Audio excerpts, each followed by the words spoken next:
आज की रेसिपी है बहुत ख़ास क्योंकि ये है पसंद मेरी सिस्टर इन लॉ की। वो गई थी एक शादी में और उन्होंने ये सब्ज़ी जो बना रहे हैं आज हम वो ट्राई की थी, तो उनको बहुत पसंद आई थी और उन्होंने घर आके मुझसे कहा था कि मैं ये ज़रूर एक बार ज़रूर ट्राई करूँ। तो आज मैं वो ट्राई कर रही हूँ। तो देखिए, इसके लिए सबसे पहले पैन में आपको ऑयल लेना है। उसके बाद आपको जिंजर गार्लिक एंड जो आपकी ग्रीन चिली है उसको थोड़ा सा आपको रोस्ट करना है ऑयल में। फिर उसके बाद आपको फिर से जो अनियन है, आपके यहाँ मैंने 4 अनियन लिए हैं चॉप करके, वो हमने डाल दिया। साथ में हमने यहाँ पे 10 से 12 जो काजू है वो हमने यहाँ डाला है।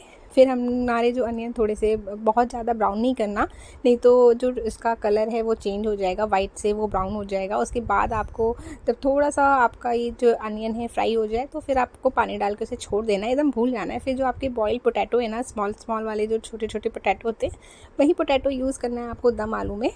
तो बस उसको आपको फोक से अच्छे से छेद कर लेने हैं ताकि उसमें अच्छे से एब्जॉर्ब हो जाए जो अभी आपकी ग्रेवी होगी।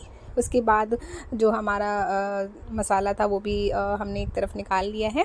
साथ में हमने यहाँ पे जो आलू है हमारे छोटे छोटे, वो हमने यहाँ पे फ्राई करने के लिए ऑयल गरम किया और उसमें हमने ये जो आलू है वो डाल दिया ताकि ये अच्छे से फ्राई हो जाए।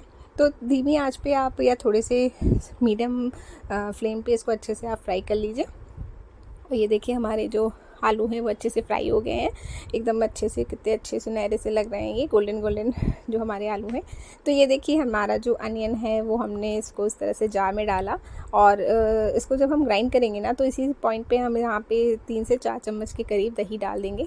ये दही एकदम फ्रेश दही है, घर की दही, जो कि बहुत खट्टी नहीं होती, क्योंकि बहुत ज़्यादा खट्टा हमें नहीं चाहिए यहाँ पे दही, नहीं तो वो टेस्ट ज़्यादा इम्बैलेंस कर देगा आपकी ग्रेवी का।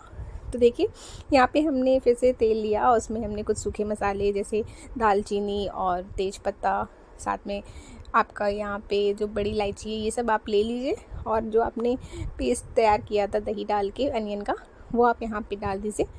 जब ये थोड़े से फ्राई हो जाएँ, थोड़े से आप इसको अच्छे से भून लें, उसके बाद आप इसमें कुछ मसाले डाल दीजिए। तो यहाँ पे हम डाल रहे हैं गरम मसाला, जीरा पाउडर और धनिया पाउडर। आप इनमें से चाहो तो जीरा पाउडर और धनिया पाउडर को स्किप कर सकते हो, लेकिन आपको गरम मसाला स्किप नहीं करना क्योंकि वो एक अच्छा टेस्ट देगा। फिर आप यहाँ पे हाफ़ कप के करीब जो फ्रेश क्रीम होती है ना, दूध वाली जो फ्रेश क्रीम होती है, वो आपको यहाँ पे डालना है और साथ में यहीं पे आपको नमक भी डाल देना है। यहाँ पे आप थोड़ी सी चीनी भी ज़रूर डालिएगा, इससे जो आपका खट्टा वाला जो टेस्ट है उससे थोड़ा सा चीनी डालेंगे तो अच्छा सा आपको यहाँ पे फ्लेवर देगा। तो चीनी बहुत ज़रूरी है इस तरह की जो भी आप वाइट ग्रेवी बनाते हो, उसमें थोड़ा सा शुगर डालना होता है ताकि वो इम्बैलेंस ना हो रहे आपकी ग्रेवी और वो अच्छे से बैलेंस कर दे जो भी आपने यहाँ पे दही यूज़ की है उसको। तो देखिए, हमने यहाँ पे आलू डाल के इसको अच्छा से हमने वो किया फ्राई, और फिर हमने इसमें दूध डाल के इसकी कंसिस्टेंसी मेंटेन कर ली। अगर आपको थोड़ी पतली ग्रेवी चाहिए हो तो आप इसको बहुत ज़्यादा ओवर कुक ना करिए, लेकिन अगर आपको थिक ग्रेवी चाहिए, मेरी जैसे आपको अगर थिक ग्रेवी पसंद है, द मार्केट वाली, तो आप इस तरीके से थोड़ा सा आप इसकी ग्रेवी को थिक कर लीजिए। और बस आप इसको प्लेटिंग करिए अपने जो आपने वाइट ग्रेवी बनाई है दम आलू, तो आप इस तरीके से इसको अच्छे से निकाल लीजिए अपनी प्लेट में। और उसके बाद गार्निशिंग करिए आप इसमें। मैं यहाँ पे कश्मीरी लाल मिर्च के साथ कर रही हूँ, साथ में मैंने कुछ ग्रीन चिली को इस तरह से चॉप कर लिया था और उसके साथ मैं इसकी गार्निशिंग कर रही हूँ।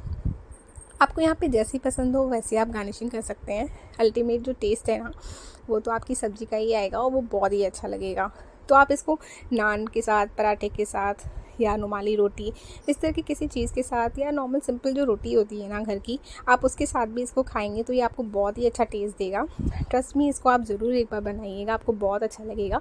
इस तरह की वाइट क्रीमी में पनीर भी बनती है, लेकिन वो भी बहुत अच्छी लगती है, साथ में ये भी। तो अगर आपको ये रेसिपी अच्छी लगी हो तो please like, share and subscribe.